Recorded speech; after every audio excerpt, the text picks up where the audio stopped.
I'm Terry Kolath. I'm here today with Professor Adrian Kerr. The first offering he brings us in the Fall Academy is Iran. Thanks for joining me, Adrian. It's a pleasure as always, Terry. Iran, its history and today in 2 sessions. Yes.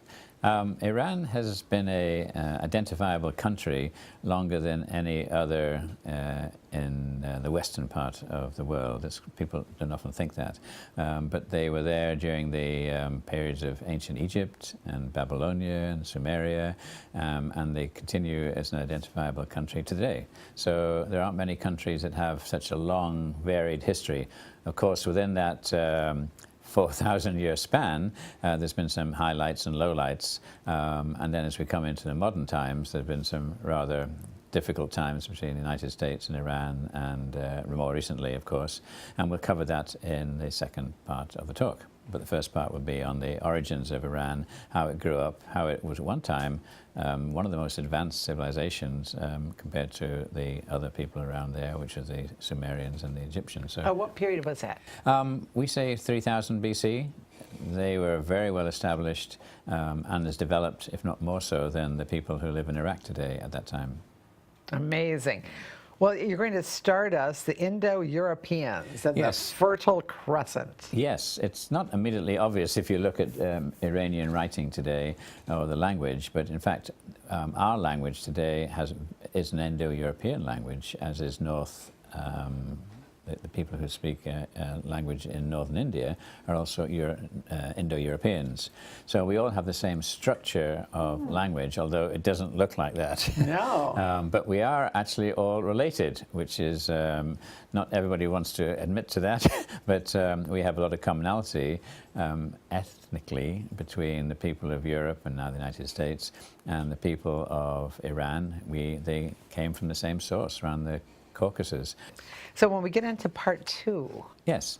Well, the great glory days that we remember about Iran or Persia was when, in the West, of course, because we all had classical education, we remember the Greek city-states and we remember the fall of those states, and then Alexander taking over, and the enemy, of course, was Persia throughout that period of classical Greece. And the objective of Alexander was to pay back the Persians for sacking Athens. Remember the Marathon and other battles that took place.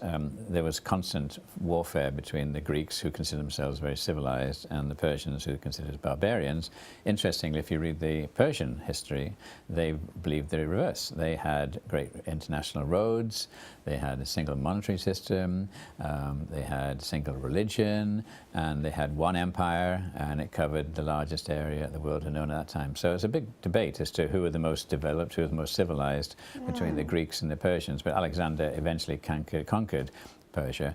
Now, it didn't fall apart. It then developed into a number of other mini civilizations based in Iran, and we'll go through that in the second part. Wonderful. And then we come right up to the part that seemed to change everything for us.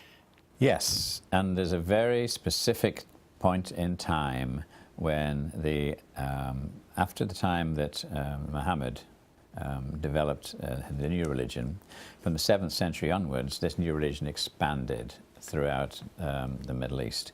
And so North Africa became Islamic, Spain became Islamic, half of Turkey was taken from Byzantium, and all of the Levant countries that we know, Syria, etc., became Islamic. And the next stage was Iraq, and then the next stage was Iran. So that would be Sunni Islam. Majority of Islam, as you know, 3/4 today is Sunni. There's only one country in the world which differs from that, and that's Iran, and they are Shia people.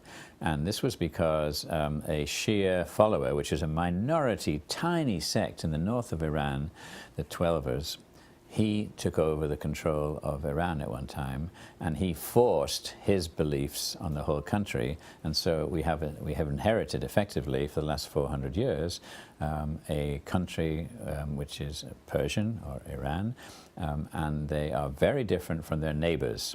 And if we bring ourselves right up to date, those that study future strategies and scenarios are going to pit the Sunni faith in the Middle East against the Shia faith.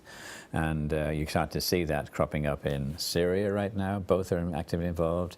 In Yemen, actively involved, and in other countries. So southern Iraq, for instance, is predominantly Shia, and Baghdad and south is Shia. And so Iraq is split between Sunni in the north and Shia in the south. So there's a lot of people studying strategic thoughts, and they believe that the war between Sunniism and Shiaism is going to be the flavor for the next 100 years. And some people would say, well, nothing's changed because there's been an antipathy between the two sides for 1,000 years. Interesting. And as always, you help us refocus and see where the dilemmas we're in today originated. Yes. And we appreciate it. Great. I hope you take every opportunity to start on September 11th with Session 1 of Iran, Its History, and Today with Professor Adrian Kerr.